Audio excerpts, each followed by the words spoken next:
Okay, let's unpack this. What if youth wasn't just, a number, but more like a state you could cultivate, Mhm. or even maybe a skill? Right. And the idea isn't that aging is just this unavoidable decline. It's framed more as a breakdown, like the body's internal communication, it starts to fail. Systems for getting how to rest, Mm. how to repair, Yeah. regenerate. Exactly. And what's really fascinating, I think, from the sources is this core idea.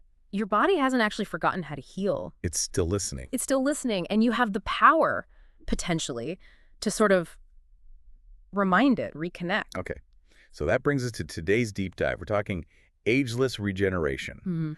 this whole concept of sustaining or even restoring biological vitality. And exploring a key tool the sources really emphasize for connecting that inner world to your physical state, biofeedback. Right, so our mission here is to really dig into the sources you've provided, pull out the key insights, understand what these concepts actually mean, how they link up. And what practical stuff they suggest, for influencing your own vitality, your health span. Okay, let's jump in with the challenge then.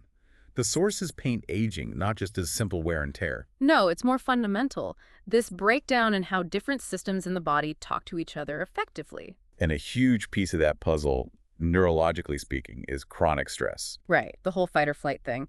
But the sources suggest that for many of us, this isn't occasional. It's just the baseline. Emails, noise, deadlines, the news cycle, constant pressure. And your body, physiologically, it doesn't really distinguish, does it? A lion chasing you or an overdue bill, the stress response can be remarkably similar. And that constant on alert state, the survival mode, Mm.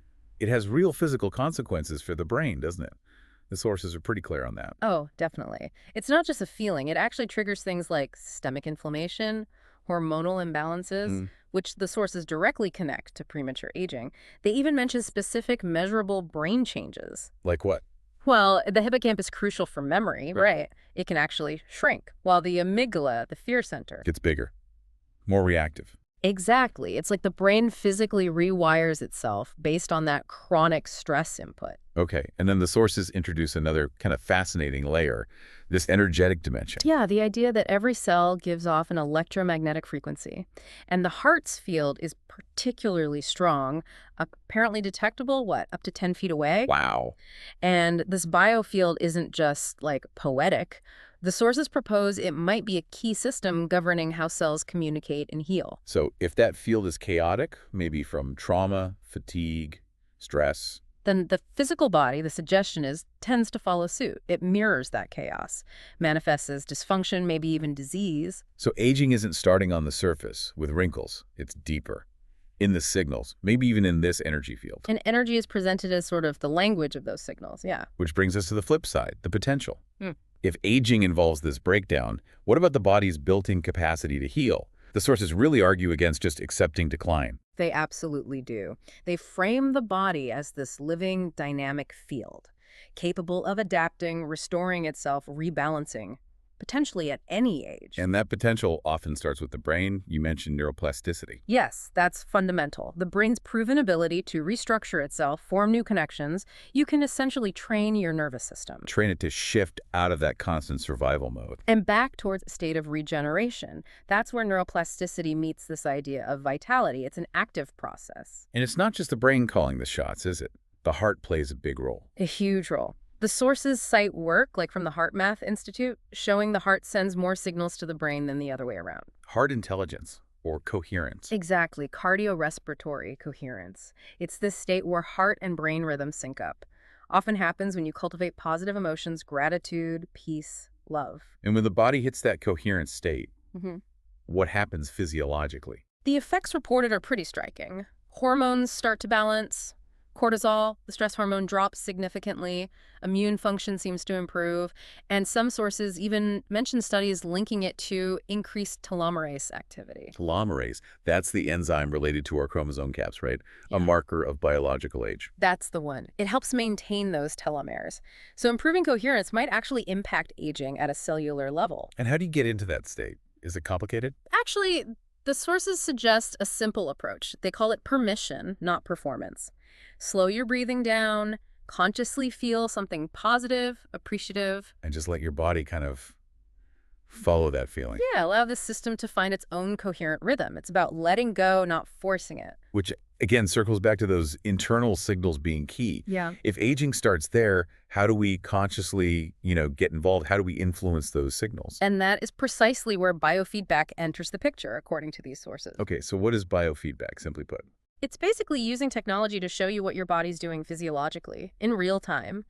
Things you normally aren't aware of. Like heart rate, muscle tension? Brain waves, skin temperature. Yeah, it gives you immediate, objective feedback. Ah, okay. So it's like giving your mind a dashboard for your body's inner workings. That's a great analogy, yeah. Instead of guessing if you're stressed or calm, you can actually see it reflected in the data. Which then allows you to learn how to consciously change it. Self-regulation. Exactly.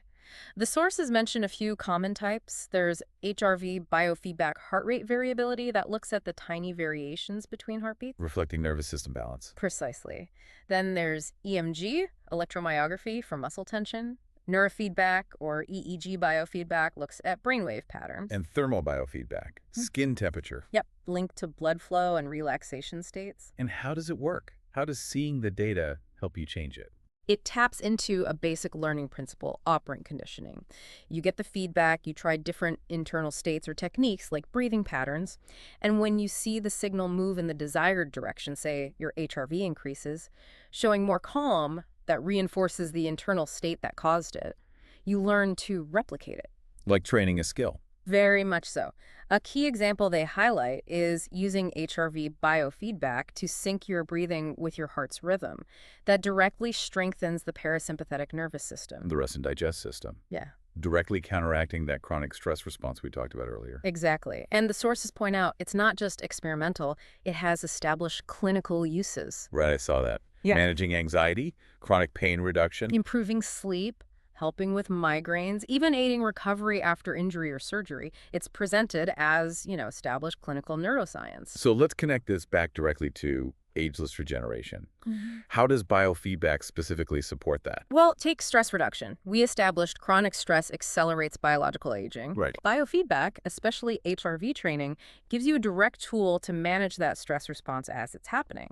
Lower cortisol, improve vagal tone. Vagal tone. Yeah. That's like the strength of your relaxation nerve pathway. Basically, yes. Strengthening that helps your body recover faster and be more resilient to stress. So you're actively mitigating those aging effects of stress. Okay, and what about the cellular level, the telomeres? That connection was fascinating. It really is. Remember, telomeres shorten with age and stress, and the enzyme telomerase can help maintain them, but stress inhibits it. So our psychological state impacts our chromosomes. Wild. It is. And the link to biofeedback. Some research suggests an association between higher HRV, which biofeedback helps train, and longer telomeres. How? What's the proposed mechanism? The idea is that by training yourself into states of higher HRV and parasympathetic dominance, you reduce those circulating stress hormones and oxidative stress. Oxidative stress, like cellular rest. Good way to put it.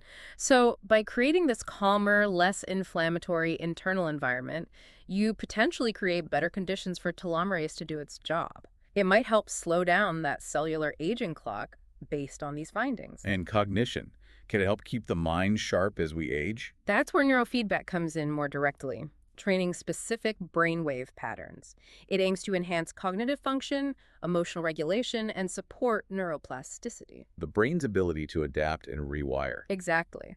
The sources mention studies showing it can improve things like memory and attention, even in older adults. It helps build cognitive reserve. Cognitive reserve, like a buffer against decline. Sort of, yeah. Making the brain more efficient and resilient, which can delay the effects of aging or even potential damage. It's actively building brain resilience. So it's not just about slowing decline, but actively enhancing function. That's the goal. And the sources touch on other benefits too, all contributing to vitality. Better cardiovascular health through improved blood vessel function. Lower blood pressure. EMG biofeedback, helping with chronic pain and muscle tension, which impacts mobility. Neurofeedback training for more restorative sleep. It all adds up to better health span. They even mentioned potential synergies, like using HRV biofeedback alongside regenerative therapies, like stem cells. Yeah, briefly. The idea being that creating that optimal internal state, low stress, high coherence, might actually help those therapies work better, create a more receptive environment. Interesting. The potential there seems huge. It's an emerging area for sure. Okay, so bringing this down to earth for someone listening, what are the practical first steps? How do you start exploring this?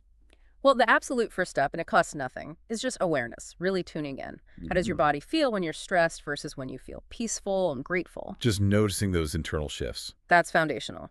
Then, if you want to explore biofeedback tech, the sources say it's become much more accessible. Yeah, you mentioned apps, wearables. Right. Things like heart math sensors, Muse headbands, Apollo Neuro, even some sophisticated fitness trackers offer HRV feedback and guided breathing exercises. So you can get live data on your phone, basically. You can. It guides you through practices and shows you the real-time impact.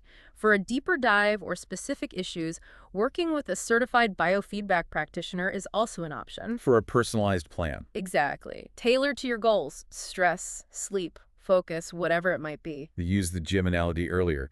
Biofeedback is like strength training for these internal systems. It really is. And like the gym, consistency seems to be the key based on the sources.